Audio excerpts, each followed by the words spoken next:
Hey folks, I'm Jen Foxbot. Welcome to Maker Quest, part 2 of the Introduction to Solar Panels. In this episode, I'm going to give you an overview on how to size your solar panel battery system, a quick mention of the other components you'll need, and how to get started using solar panels. Okay, so let's get started. So, first of all, you need to figure out what you're going to provide power to with your solar panels. So, then you need to find out what power consumption those different components are going to take. So for example, let's say I want to power a laptop and a light bulb with my solar panel system. So I can look up the power consumption of my laptop and the light bulb depending on what type of specific component it is. So let's say for example my laptop is 40 watts and my light bulb is 60 watts. Then I need to figure out how many hours per day I want to power each device. So in my example, let's say I want to power my laptop for 20 hours a day and my light bulb for 10 hours a day. Then I multiply the number of hours per day by the power consumption of each device. And let's also include an efficiency loss factor of 1.5, which basically is like a safeguard for my system. So that will give me my total daily power consumption. So in this example, my equation would be 40 watts times 20 hours for my laptop, plus 60 watts times 10 hours for my light bulb, which gives me a total daily power consumption of 1400 watt hours. And then I multiply that by my efficiency loss factor of 1.5 to get a total daily power consumption of 2100 watt hours. Next, it's recommended to have more than one day of energy on hand just in case the sun doesn't shine the next day or for other variety of reasons. The recommended range is typically 2 to 5 days. Since I'm living in Seattle, I'm going to pick 3 days for my example, and let's also include an additional discharge factor for the battery, and for that I'm going to use a factor of 2. So now I take my total daily power consumption, I multiply it by 3 days in this example, and then I multiply it by a factor of 2 to get my total system power consumption of 12,600 watt hours. Okay, so now I need to convert that into a minimum battery capacity, which will basically let me know how big of a battery system that I need.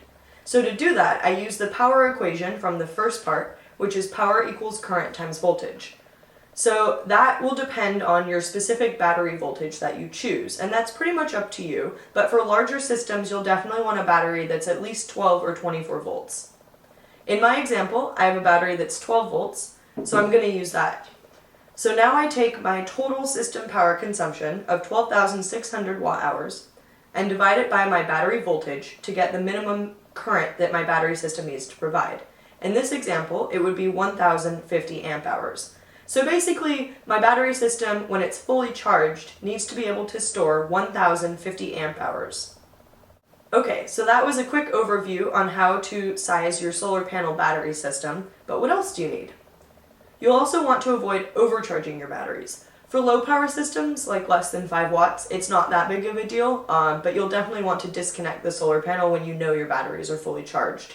For larger power systems, you'll definitely need a charge controller, which regulates the amount of current flowing from the solar panel into the battery.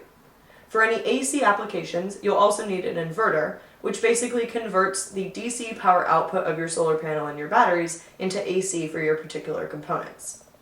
And lastly, a quick mention on wiring.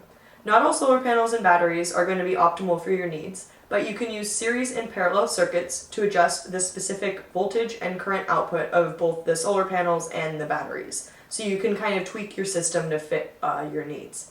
For a good overview of series and parallel circuits, check out Wikipedia.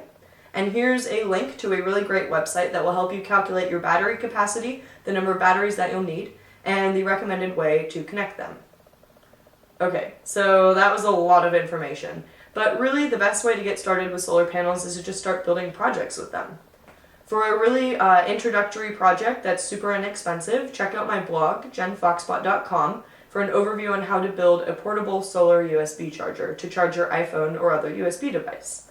There are tons of other free project tutorials on websites like instructables.com, sparkfun.com, and makershed.com. So check out those places and just search for projects involving solar panels. I've also included a one-page reference guide in the video description below, which includes an overview of the steps, calculations, and the references that I mentioned in this video. And of course, please feel free to ask me any questions in the comments below. Alright, I'll leave it there for now. Thank you for watching, and please subscribe.